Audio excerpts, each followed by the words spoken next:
өдөрч ороод fault гэж дараад fault руу X subscriber test гэж ороод subscriber test гэж дарахаар ингээ хоосон гарч ирнэ. Энэ дээр нь маусныхаа товчийг дарахаар loop line test гэж ороод тест хэрийн цог гарч ирнэ. Энэ дээрээ тухайн газараа сонгоч нь налах гэж байна.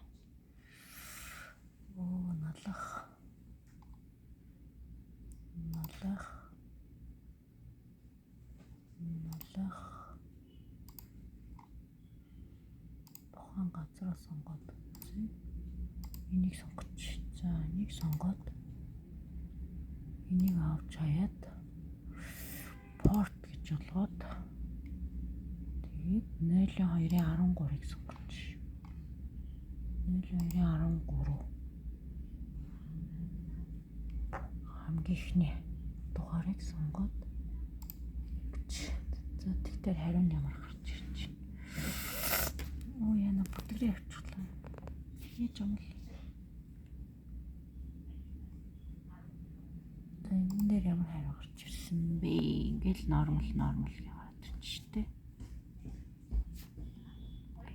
Энэ нэрийг